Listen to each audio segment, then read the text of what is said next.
નમસ્કાર, દેશ અને દુનિયાની ખબરો સાથે હું છું નિહિતા। શરૂઆત કરીશું મુખ્ય સમાચારથી। દેશના સર્વોચ્ચ પદ માટે ચાલી રહેલી રેસમાં એક નામ એવું ઉમેરાયું છે જેને સાંભળીને જ કદાચ તમારા કોલર સહેજ ઊંચા થઈ જાય તો નવાઈ નહીં। આ નામ છે પરબતભાઈ વાઘાણીનું। પરબતભાઈ ભાવનગર જિલ્લાના ગઢડાના વતની છે।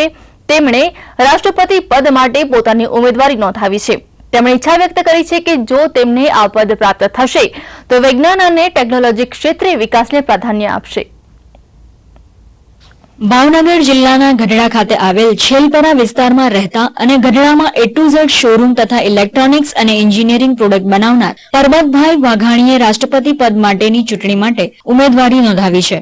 ખેડૂત પુત્ર એવા પરબતભાઈએ માત્ર 9 ધોરણ સુધીનો અભ્યાસ કરેલ છે, પરંતુ તેઓ ગુજરાતી, હિન્દી અને અંગ્રેજી ભાષા ઉપર સારું પ્રભુત્વ ધરાવે છે।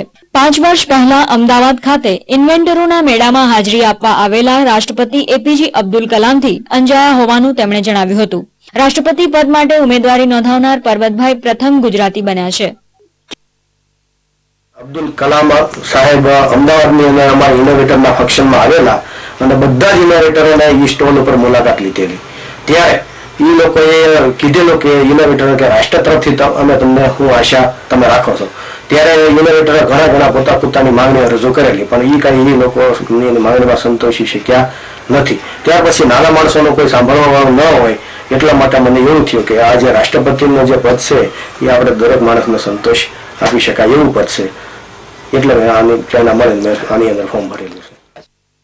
ખેતીના વ્યવસાય સાથે જોડાયેલા હોવા છતાં પરબતભાઈએ એન્જિનિયરિંગના ક્ષેત્રે સારી એવી સિદ્ધિ મેળવી છે। તેમણે લીલી ડંકી નામનો ઇઝી હેન્ડપંપ બનાવીને પેટન્ટ પણ મેળવી છે। તેમણે શ્રીલંકા અને નેપાળ જેવા દેશોમાં બિઝનેસ ટૂર પણ કરેલી છે। રાષ્ટ્રપતિ પદના હોદ્દા માટે 100 થી વધુ વિધાનસભા અને સંસદના વર્તમાન સભ્યોનો ટેકો હોવો જરૂરી છે, ત્યારે પરબતભાઈને 122 સભ્યોએ ટેકો આપ્યો હોવાનું તેમણે જણાવ્યું હતું। ગુજરાતમાંથી ભાજપ અને કોંગ્રેસના મળી કુલ 43 સભ્યોનો તેમને ટેકો હોવાનું કહેવામાં આવી રહ્યું છે।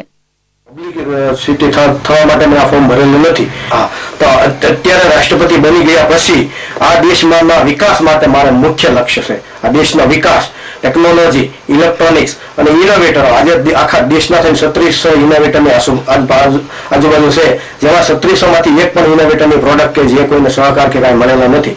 અને યુવા વર્ગ અત્યાર સુધીમાં જે બધા રાષ્ટ્રપતિઓ છે એ ઉંમર લાયક જ હોય છે, જે આજનો યુવાન કરી શકાય એ ઉંમર લાયક વ્યક્તિ નથી કરી શકતો। રાષ્ટ્રપતિ પદ માટે ઉમેદવારી નોંધાવનાર પરબતભાઈનું કહેવું છે કે જો કદાચ તેમને આ પદ પ્રાપ્ત થાય તો તેઓ ઇન્ફોર્મેશન ટેકનોલોજીના માધ્યમથી દેશના ઝડપી વિકાસ માટે પ્રયત્ન કરશે। તેઓ માને છે કે વડીલો કરતા યુવા વર્ગમાં તાકાત વધુ હોય છે અને એટલા માટે જ તેમણે આ પદ માટે ઉમેદવારી નોંધાવી છે। નીતિન સોની, ETV ન્યૂઝ, ગઢડા, ભાવનગર।